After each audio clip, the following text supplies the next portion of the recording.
Hello' everyone, আপোনালোক সকলোকে মোৰ অন্য এটি ভিডিঅ'লৈ পুনৰবাৰ স্বাগতম জনাইছোঁ। আৰু এতিয়া মই চুমুগৰ ঘৰলৈ যাবলৈ ওলাইছোঁ আৰু লগতে আমাৰ গৰুকেইটাও লৈ যাম। সিহঁতৰ ঘৰত বহুত ঘাঁহ আছে সেইকাৰণে সিহঁতৰ তাতে দিমগৈ। আৰু দেখিছেনে আমাৰ পণ্ডিতসকলক একদম একো ক'বই নালাগে, সিহঁতৰ ঘৰলৈ যাম বুলি গম পালে এইফালে নমতাকৈ নধৰিলেও হয় আৰু খেদি নানিলেও হ'ব, আহিয়ে থাকিব সিহঁতি। সিহঁতৰ ঘৰটো ধুনীয়াকৈ চিনি পাই যায়। আহ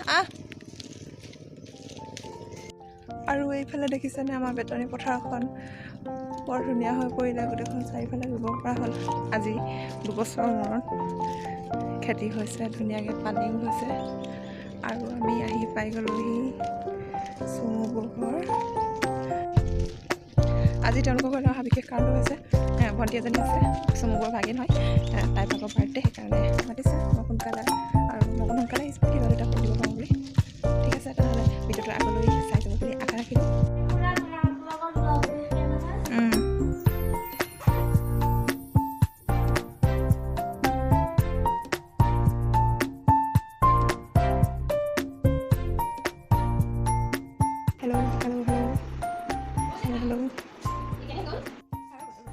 আৰু এইটো হোমমেড কেক হয়, চুমুবুৱে বনাইছে, কেকটো বৰ ধুনীয়াকৈ বনাইছে।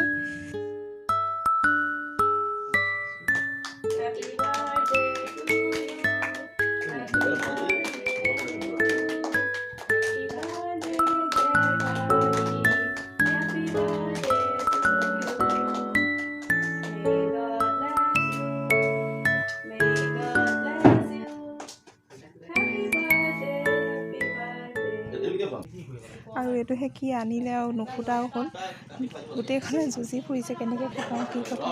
লাষ্টতকৈ কমপ্লিট হয় মানে পাহি মাকে গোটেইটো খুব নিজে হাতেৰে ফুলি আৰু হাতেৰে ছটিয়াই আছে।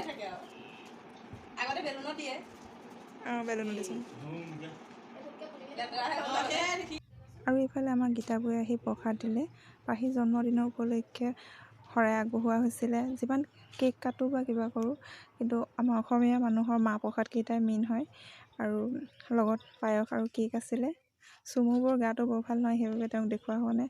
আৰু পাহি বাৰ্থডে খাবলৈ আহিছোঁ মানে খোৱাই হৈ আছে আৰু। হেল্ল' এভৰিৱান, আৰু আমি আহি আছোঁ বেতনী পথাৰ গাঁৱলৈ।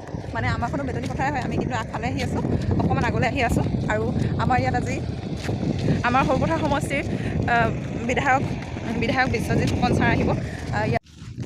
আৰু এয়া দেখিছেনে, আমি পূৰা পথাৰৰ মাজত আহি আছোঁ, পথাৰৰ আলিয়েদি আহিব লাগে, সেইটো আলিয়েদি, কিন্তু আমি এইটোৱেদি আহি আছোঁ। আৰু সেইফালে পূৰা মানুহ ভৰ্তি হৈ আছে, অহা অকণমান দেৰিয়ে হ'ল। আৰু এতিয়া আৰু বেতনী পথাৰত ৰোৱনীৰ ইমান কষ্ট নহয়, যিহেতু মেচিন আহিলে। আৰু আজি প্ৰথম মেচিন শুভাৰম্ভণি কৰিলে বিশ্বজিৎ ছাৰে। আৰু এই অতি সহজ পদ্ধতিটো আমাৰ ইয়াত দিয়াৰ বাবে বহুত ধন্যবাদ জনালোঁ ছাৰলৈ। আৰু সকলোৱে অকণমান চলাইছিলে প্ৰথমে, এতিয়া ইমান ভালকৈ জনাও হোৱা নাই গোটেইখিনিয়ে কেনেকৈ কি কৰিব লাগিব। 2-3 দিন কৰিলে আৰু আহিব, চলাব জানিব লাগিব মানে। আৰু দাদা মানে ধুনীয়াকৈ জানে যে তেওঁ একো কঠীয়া গছকিও হোৱা নাই বীজখিনি, আৰু তেওঁ ধুনীয়াকৈ পটাপট কৰে আৰু পটাপট এইফালে ঘূৰাই আকৌ গৈ যায়। মেচিনটো চাই পিনি বৰ ভাল লাগে। সেই এটা লিক বান্ধিছে মানে তাৰ ভৰিটো হেৰি হ'ব লাগিব।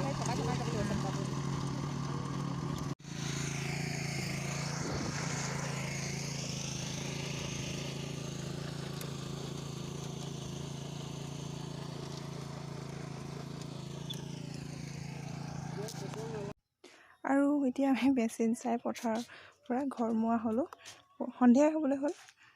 বৰ ধুনীয়া লাগিছে পৰিৱেশটো, ঠাণ্ডা বতাহ মাৰি আছে। আৰু আমি ঘৰ পাই গ'লোহি আহি। আজিকালি ঘৰলৈ ক'ৰবাৰ পৰা ফুৰি আহিলে দুখেই লাগে, কাৰণ কি আমাৰ আগবঢ়াই নিবলৈ আমাৰ কুকুৰকেইটা নাই, বৰ দুখ লাগে। ক'ৰবাৰ পৰা আহিলে আগতে একদম ক'ৰবাৰ আহিলে ইমান দেৰি কি কৰিলি কথা, একদম মানে ইমানেই কথা পাতে সিহঁতৰ ভাষাত আমি বুজি নাপাওঁ, কিন্তু ভাবি লওঁ যে আমাৰ কথা সুধিছে ইমান দেৰি কথা হ'লে কিমান ভাল পায়। আৰু এতিয়া সিহঁত নাই, দুখ লাগে ঘৰলৈ ঘূৰি অহা সময়ত কুকুৰকেইটালৈ বৰ মনত পৰে।